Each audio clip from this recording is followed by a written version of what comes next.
A crack in the mirror. The room pulsed with laughter and clinking glasses, but the sound of my wife's lips meeting another man's sliced through the din like a blade. In the dim glow of the restaurant chandeliers, I watched, frozen, as Elena leaned across the table, her hand grazing his jaw, their kiss lingering just long enough to shatter my world. The chatter around us didn't stop. Nobody noticed, nobody cared, but my chest burned, a furnace of rage and heartbreak flaring to life. She pulled back, her eyes catching mine for a fraction of a second, and in that fleeting glance, I saw something worse than guilt, defiance. We'd been at this company gala for barely an hour, a glittering affair where Elena's firm celebrated another year of soaring profits. The air smelled of roasted lamb and expensive perfume, the kind that clings to your skin like a memory you can't shake. I'd been sipping a whiskey, half listening to some executive drone on about market trends, when I turned to find her. She was radiant in her emerald dress, her dark hair spilling over her shoulders, laughing with a man I vaguely recognized. Some colleague, maybe, with sharp cheekbones and a smile that screamed confidence. I hadn't thought much of it. Not at first. Elena was magnetic. People gravitated to her. But then came the kiss, a moment so brazen it felt like a slap. My grip tightened on the glass, the edges biting into my palm.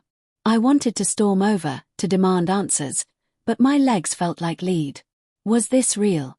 My mind scrambled, replaying the last few months, her late nights at the office, the way her phone buzzed at odd hours, how she'd brush off my questions with a laugh and a kiss on my forehead. Small things, easily dismissed. I'd told myself she was stressed, that her promotion demanded more of her. But now, those excuses crumbled like ash.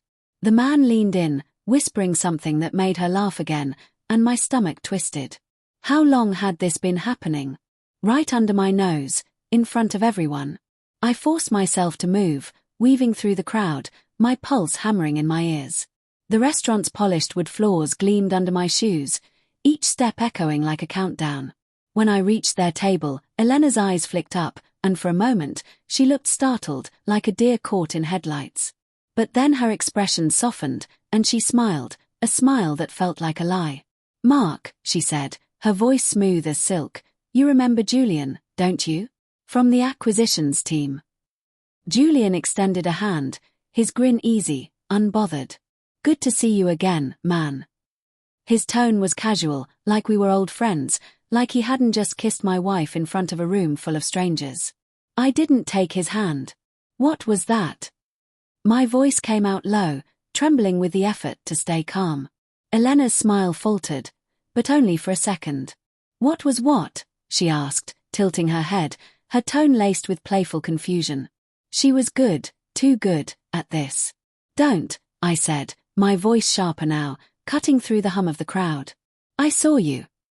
Her eyes widened, just enough to betray her, but she recovered quickly, laughing softly. "Mark, come on.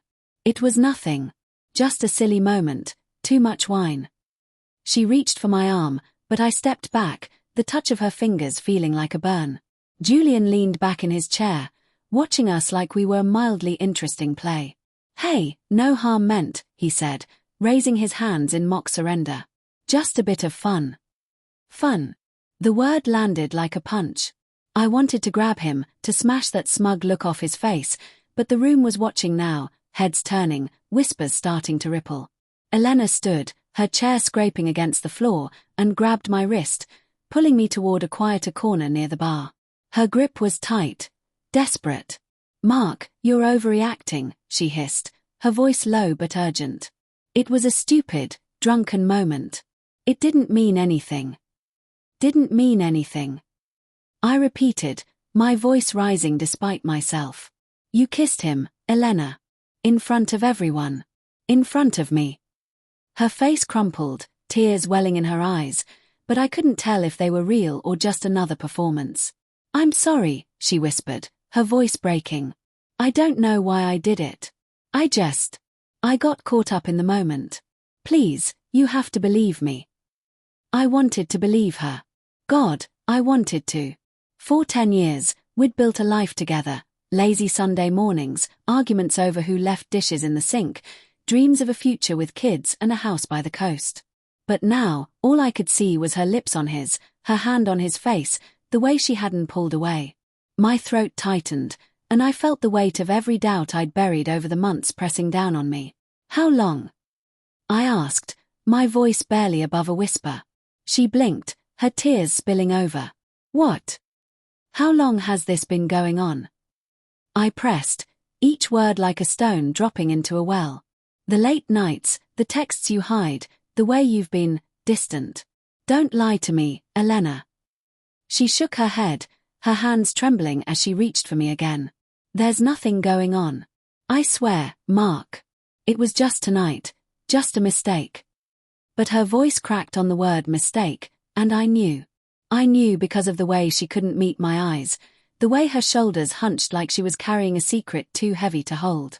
I stepped back, my heart pounding so hard I thought it might burst. It's over, I said, the words tasting like ash in my mouth. Elena froze, her breath catching. What?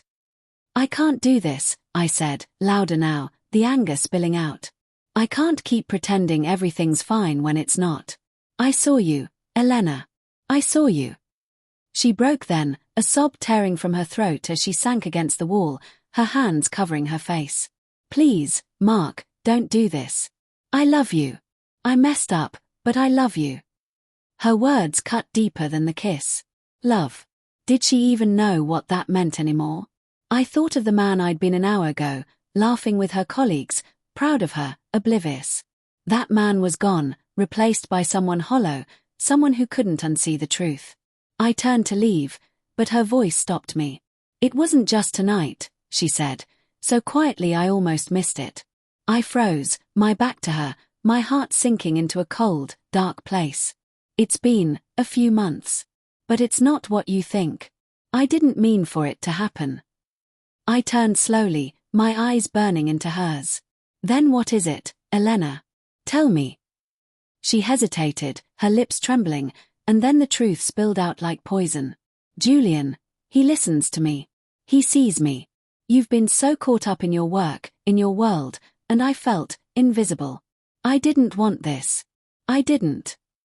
Her words were a knife, twisting deeper with every syllable. I'd been working late to secure our future, to give her the life she deserved. And this was my reward. Betrayal, dressed up as her pain. You're blaming me? I asked, my voice shaking with disbelief. No, she said quickly, stepping toward me, her hands outstretched. No, I'm not. I'm just trying to explain. Stop, I cut her off, my voice cold now, final. You made your choice. As I walked away, her sobs echoed behind me, but they couldn't drown out the truth. The restaurant's lights blurred through my tears, the chatter fading into a dull roar. I didn't know where I was going, only that I couldn't stay. Not with her. Not with the ghost of who we used to be. Outside, the night air hit me like a slap, sharp and cold. I stood on the sidewalk, the city's pulse throbbing around me, and realized the real betrayal wasn't just the kiss. It was the months of lies, the slow erosion of trust one hadn't even noticed until it was gone. And the worst part. A small, traitorous part of me still loved her, even now, even after everything. That was the twist that broke me most of all.